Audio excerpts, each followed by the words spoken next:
பிள்ளையார் சுழி போட்டு எதையும் தொடங்கு, பிள்ளையார் சுழி போட்டு எதையும் தொடங்கு, அது வினையெல்லாம் தீரும் மருந்து, அது வினையெல்லாம் தீரும் மருந்து. ஓம் தத்புருஷாய வித்மகே வக்ரதுண்டாய தீமஹி தன்னோ தந்தி பிரசோதயாத். எல்லாரும் சீரும் சிறப்புமுடன் சகல யோகங்களும் சகல செல்வங்களும் அந்த இறைவனர்களால் பெற்று சிறந்த வாழ்க்கை வாழ வேண்டும். இப்போ இன்னைக்கு சனி வக்ர நிவர்த்தி பலன்கள். உங்க பிரச்சனைகள்லாம் நிவர்த்தி அடைவது, துன்பங்கள்லாம் நீங்க போகுது, முன்னேற்றமெல்லாம் வரப்போகுது, பிணி பீடைகள் விலகப் போகுது. இப்ப இந்த கார்த்திகை மாதத்தில் சனி வக்ரமாவது கார்த்திகை தீபம் கொண்டாடும் பொழுது அந்த முருகப்பெருமானின் அருள், சக்தி வடிவேலன் அந்த தீப திருவிழா, அதாவது சிவபெருமான் பிரம்மனுக்கும் விஷ்ணுக்கும் அக்னியாக அக்னி வடிவம் எடுத்து அவதாரமாக தோன்றியவர். சிவபெருமான் யாருக்கு? பிரம்மனுக்கும் விஷ்ணுக்கும் அக்னி வடிவமாக தோன்றிய அந்த நாள் தான் நாம் அந்த தீபத்தில் அக்னி தீபத்திருநாள் கொண்டாடப்படுகிறோம். ஆக அன்றைய கார்த்திகை மாதத்தில் சனி பகவானும் வக்ர நிவர்த்தி அடைகிறார். ஆக கிட்டத்தட்ட ஒரு 5.5 மாதங்கள் சனி வக்ர ஆகி உங்களையெல்லாம் பாடா படுத்திருச்சு. தொழில் போச்சு, வருமானம் போச்சு, கடனாகி போச்சு, சொத்து இழந்துச்சு, சுகத்தை இழந்து போனோம், கணவன் மனைக்குள்ள பிரச்சனைகள், திருமண தடைகள், இப்படி நிறைய பிரச்சனைகளை பார்த்தாச்சு. கண்டிப்பாக இந்த சனி வக்ர நிவர்த்தியினால் எல்லா வித பிரச்சனைகளும் நிச்சயமாக தீரும். என்னென்ன பிரச்சனை எந்தெந்த ராசிக்கு தீரப்போகின்றது, என்னென்ன யோகங்கள் வரப்போகின்றது என்பதை எல்லா ராசிக்குமே தெளிவாக பார்க்க போகிறோம். இந்த நிகழ்ச்சியை முக்கியம் நல்லா கவனித்து பாருங்க, சரிங்களா? இது வக்ர நிவர்த்தி எல்லா ராசிக்கும் பார்க்க போகிறோம். ரொம்ப முக்கியமானது, மிகவும் முக்கியமானது. எல்லாருக்கும் மிகப்பெரிய யோகம், பிரச்சனைகள் தீர்ந்து மிகப்பெரிய யோகம் வரப்போகின்றது. அதை தெளிவாக எல்லா ராசிக்குமே நம்ம பார்க்க போகிறோம். சனி வக்ர நிவர்த்தி, சனி வக்ர நிவர்த்தி பலன்கள் விருச்சிக ராசிக்கு. விருச்சிக ராசினர்களே, சனி பகவான் வக்ர நிவர்த்தி ஆகக்கூடிய ஒரு அற்புதமான பலன்களை இன்னைக்கு உங்களுக்கு பார்க்க போகிறோம். ஏனென்றால் விருச்சிக ராசிக்கு கொஞ்ச நெஞ்ச வேதனைகள் இல்லை. ஏனென்றால் அவர் 3, 4க்குரியவர். 3, 4க்குரியவர். உறவுகளால், கடன் பிரச்சனைகளால், சொத்து பிரச்சனைகளால், உடல் சுகாதாரத்தினால், தொழில் முன்னேற்றத்தினால், இப்படி இப்போ எத்தனையோ பிரச்சனைகள், சொல்ல முடியாத பிரச்சனைகள், சொல்ல முடியாத வேதனைகள் இந்த சனி வக்ரத்தினால். அதாவது 3, 4க்குரியவர், அதாவது உங்களுடைய முன்னேற்றம், உங்களுடைய திட்டங்கள், உங்களுடைய முயற்சிகள், என்ன பாடுபட்டு என்ன முயற்சி பண்ணாலும் கடைசியில் ஒன்றும் இல்லாமல் போயிடுது. எதுவுமே நடக்க மாட்டேங்குது. நமக்கு எதிர்ப்பாகவே நடக்குது. எல்லாமே நல்ல ஏமாற்றக்கூடிய விஷயங்கள் நிறைய நடக்குது. தொழிலில் முன்னேற முடியல, வியாபாரத்தில் வருமானம் இல்லை, பதவி உயர்வு தடைப்படுது, திருமண வாழ்க்கை தடைப்படுது. புரிஞ்சுட்டு அதே நேரத்தில் சொத்து பிரச்சனைகள். நினைச்சமா ஒரு வீடு வாங்கணும்னு நினைக்கிறோம், அந்த வீடு வாங்க முடியல. வீடு வாங்குறதுக்கு எல்லா முயற்சிகளும் செஞ்சுருப்பீங்க, ஆனால் தடைப்பட்டுரும். வியாபாரத்தில் முன்னுக்கு வர்றதுக்கு எத்தனையோ பலவிதமான முதலீடுகள்லாம் பண்ணியிருப்பீங்க, முன்னுக்கு வர முடியாது. ஏன் இந்த 5.5 மாதங்கள் வக்ரம் ரொம்ப கவனமாக இருந்திருக்கணும். இந்த வக்ர காலத்தில் புதிய முதலீடு, புதிய தொழில்களை செஞ்சுருந்தா அது மிகப்பெரிய பாதிப்பை ஏற்படுத்தியிருந்தோம். அதே நேரத்தில் உங்கள் ஜாதகத்தில் வக்ரமாக இருந்தால் நீங்கள் சாதனையாளர் தான், அதில் மறுக்க முடியாத உண்மை.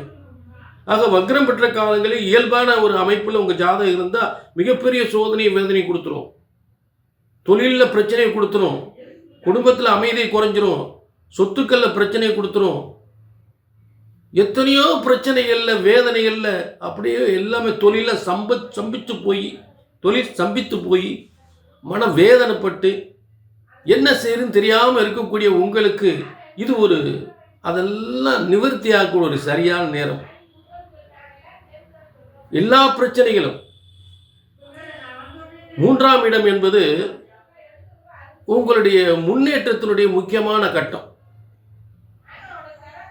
அதாவது உயர்ந்த நிலைக்கு செல்லக்கூடிய எல்லா காரியங்களையும் செயல்படுத்தக்கூடிய ஒரு திட்டம் போடக்கூடிய அதை செயல்படுத்தக்கூடிய ஒரு இடம், எல்லாருடைய ஆதரவும் கிடைக்கக்கூடிய இடம், உயர்நிலைக்கு அடையக்கூடிய ஒரு இடம், உயர்நிலைக்கு அடையக்கூடிய ஒரு முக்கியமான இடம் 3ஆம் இடம். புகழ் பெறுவதற்கு, செல்வங்கள் பெறுவதற்கு. ஆனால் அத்தனையும் இழந்து கடனாளி ஆக்கி விட்டுருச்சு. அப்படிப்பட்ட 3, 4க்குரியவர் பாதிக்கப்பட்ட வக்ரமானால் நம் வாழ்க்கை மிகவும் மோசமான அகல பாதாளத்தில் தள்ளக்கூடிய நிலை ஏற்பட்டுவிடும். ஆக இந்த பிரச்சனைகள், தொழில் பிரச்சனைகள், குடும்ப பிரச்சனைகள், சொத்து பிரச்சனைகள் என்று எல்லாவித பதவி முன்னேற்றங்கள், இந்த பதவி முன்னேற்றங்கள், அதே நேரத்தில் உதவிகள் செய்து ஏமாற்றம் அடைவது, பிறருக்கு உதவி செய்து ஏமாற்றம் அடைவது, அதே நேரத்தில் நம்மளை எல்லாரும் ஏமாத்துறது, இப்படிப்பட்ட பிரச்சனைகள்லாம் சந்திச்சிருப்போம். அதே சொத்து, அதாவது வீடு வாங்குற பிரச்சனைகள் நம்மளை ஏமாத்திருப்பாங்க சில பேர். இடம் வீடு வாங்குறதுலே ஒரு மோசடி, அந்த மோசடியில் மாட்டிக்கொண்டவர்கள் நிறைய இருப்பாங்க. ஒரு வேலை வாங்கி தரேன்னு சொல்லி காசை வாங்கிட்டு ஏமாற்றுவாங்க. வேலை வாங்கி தரேன்னு காசை வாங்கிட்டு ஏமாற்றுவாங்க. இப்படிலாம் சந்திக்கக்கூடிய காலம் இந்த சனி வக்ரத்தில். இதெல்லாம் மாறப்போகுது. இந்த பிரச்சனைகள்லாம் மாறப்போகுது. உங்கள் துன்பங்கள் தீரப்போகுது. புரிஞ்சுட்டீங்களா? ஆக இந்த நல்லா கவனிங்க. விருச்சிக ராசிக்கு இப்போ பார்க்கக்கூடிய ஒரு முக்கியமான காலம், சனி வக்ர நிவர்த்தி அடையும் பொழுது நிச்சயமாக உங்களுக்கு ஏற்பட்ட தொழில் தடைகள், வேலை வாய்ப்பு தடைகள், தொழில் தடைகள் இதெல்லாம் நீங்கிரும். நல்ல வேலை கிடைக்கும். சொந்த தொழில் பார்க்கக்கூடியவர்களுக்கு, தொழிலாளர்கள், அதாவது நல்ல வேலை பார்த்துக்கிட்டு இருக்கிறவங்க திடீர்னு இந்த இடத்துல எனக்கு வேலை வேணாம், உங்களுக்கு உங்கள் கம்பெனியில் உங்கள் நிறுவனத்தில் வேலை பார்க்கக்கூடியவங்க வேலையை விட்டு போயிடுவாங்க. வேலையாக இல்லாமல் சிரமப்படுவீங்க. அப்போ அந்த நல்ல ஒர்க்கர் கிடைக்கக்கூடிய ஒரு நல்ல நேரம் ஏற்படும். நல்ல ஒர்க்கர் கிடைச்சி தொழில் எப்பயுமே நல்ல ஒர்க்கர் இருந்தால் தான் தொழில் முன்னேற்ற முடியும். ஆக தொழில் நல்ல ஒரு முன்னேறதுக்கான நல்ல ஒர்க்கர் கிடைக்கக்கூடிய நிலை ஏற்படும். வேலை தேடி அலைவர்களுக்கு இப்போ நல்ல வேலை கிடைக்க ஆரம்பிச்சிடும். புரிஞ்சுட்டிங்களா? அடுத்ததாக விருச்சிக ராசிக்கு நல்லா கவனிங்க.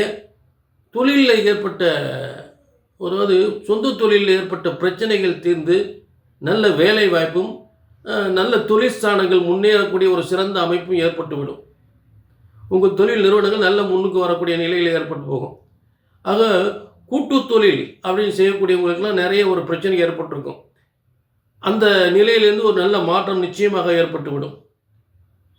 அதாவது செய்கிற முதலீடுக்கு தகுந்த மாதிரி வருமானம், எவ்வளவு காசு முதலீடு போட்டு இந்த தொழிலை இந்த அளவுக்கு கொண்டு கடைசி இப்படியெல்லாம் நட்டம் ஆகி போச்சு, இன்னும் முன்னேற முடியலையே அப்படின்னு வேதனைப்படக்கூடியவங்களுக்கு அதுக்கு ஒரு விடிவு காலம், அதுக்கு ஒரு நல்ல நேரம், ஒரு விறுவிறுப்பு, அந்த மாற்றம் வரப்போகுது. தொழில் மாற்றங்கள் வரப்போகுது. ஆக அதே உத்தியோகத்தில் இருப்ப உயர் பதவி கிடைக்கலையேன்னு வேதனைப்பட்டவங்க உயர் பதவி வரப்போகுது. சொத்தை முடிக்க முடியலன்னு சொல்லக்கூடிய அந்த சொத்து முடிக்கக்கூடிய வாய்ப்பு ஏற்பட போகுது. புரிஞ்சுட்டீங்களா? ஆக செய்யக்கூடிய முயற்சிகள் அனைத்துமே வெற்றி பெறக்கூடிய ஒரு சிறந்த யோகமான காலமாக இந்த விருச்சிக ராசிக்கு அமையப் போகிறது. ஏனென்றால் அவர் பார்க்கக்கூடிய இடங்கள் உங்களுடைய வேலை வாய்ப்பு சம்பந்தப்பட்ட இடங்களை பார்க்கிறார், உங்கள் தொழில் சம்பந்தப்பட்ட இடத்தை பார்க்கிறார். புரிஞ்சுட்டீங்களா? அந்த சம்பந்தப்பட்ட இடத்தை பார்க்கிறார். அடுத்ததாக உங்களுக்கு தசம தொழில் ஸ்தானம், 10ஆம் இடம் என்று சொல்லக்கூடிய தசம தொழில் ஸ்தானத்தில் வக்ரமாக பார்க்கும் பொழுது தொழில் கடுமையாக பாதிக்கப்பட்டிருக்கும். அந்த தொழில் அந்த வக்ர பார்வை குறையும் பொழுது தொழில் மிகப்பெரிய முன்னேற்றத்தை அடையும். வக்ர நிவர்த்தி அடையும் போது அந்த தொழில் கண்டிப்பாக மிகப்பெரிய ஒரு முன்னேற்றத்தை அடையும். அதில் எந்தவித மாற்றமே இல்லை. புரிஞ்சுக்கிட்டீங்களா? ஆக இந்த அடுத்ததாக விருச்சிக ராசி, உங்களுடைய விருச்சிக ராசியினுடைய எண்ணங்கள் ஆசைகள்லாம் நிறைவேறக்கூடிய ஒரு அற்புதமான காலம். இடம், வீடு, வாசல், பதவி யோகம், சொத்து யோகம், அரசாங்க பதவி என்ற அனைத்தும் பெறக்கூடிய ஒரு சிறந்த யோகமாக அமையப் போகிறது. இந்த வக்ர நிவர்த்தியில் எல்லாவித பிரச்சனைகளும், குடும்ப பிரச்சனைகள், தொழில் பிரச்சனைகள், வருமான பிரச்சனைகள், சொத்து பிரச்சனைகள், சகோதரர்களால் ஏற்பட்ட பிரச்சனைகள் அத்தனையும் தீர்ந்து இந்த ஒரு நல்ல ஒரு முன்னேற்றம், நினைத்த காரியம்லாம் ஜெயமாக போகிறது இந்த வக்ர நிவர்த்தியால். சனி பகவான் வக்ரமாகி பார்வை பார்த்துட்டாருன்னா என்னென்ன செய்யணுமோ அத்தனை துன்பங்களையும் கொடுத்துருவார். அந்த பிரச்சனைக்கெல்லாம் ஒரு முடிவு வரப்போகுது. சரிங்களா? ஆக இது பொது பலன். விருச்சிக ராசி நேயர்களே, உங்களுடைய தனிப்பட்ட ஜாதகத்தை பார்க்கணும்னா கீழே நம்பர் இருக்கும், நோட் பண்ணிக்க, ஒரு அப்பாயின்மெண்ட் வாங்கிக்கிங்க. அதே நேரம் உங்களுக்கு சொல்லக்கூடிய ஒரே ஒரு விஷயந்தான், பொதுவாக ஜோதிடர் பொய்க்கலாம், ஆனால் ஜோதிட சாஸ்திரம் பொய்ப்பதில்லை. ஏனென்றால் அது பிரம்மனால் உங்கள் தலையெழுத்து எழுதியிருக்கு. பிரம்மனால் ஜோதிட சாஸ்திரம் என்பது அந்த தலையெழுத்து, உங்கள் தலையெழுத்து பிரம்மன் எழுதியிருக்கார். ஆக பிரம்மன் போட்ட தலையெழுத்து கண்டிப்பாக ஒருபோதும் பொய்ப்பதில்லை. அதை கணித்து சொல்வதுதான் அந்த காரியம் வெற்றி அடையும், தோல்வி அடையும். அதை கணித்து சொல்றதுல இருக்கு. புரிஞ்சுட்டீங்களா? ஆக ஜோதிட சாஸ்திரம் ஒருபோதும் தப்புவதில்லை, தவறுவதில்லை. அதை சரியாக கணித்தால் சரியாக நடக்கும். மீண்டும் ஒரு நல்ல நிகழ்ச்சி சந்திக்கும் வரை உங்களிடம் இந்த விடைபெறுவது 18 சித்தர்களும் முனிவர்களும் உருவாக்கிய சித்தர் வாக்கு ஜோதிடர் பாலச்சித்தர். நன்றி, வணக்கம்.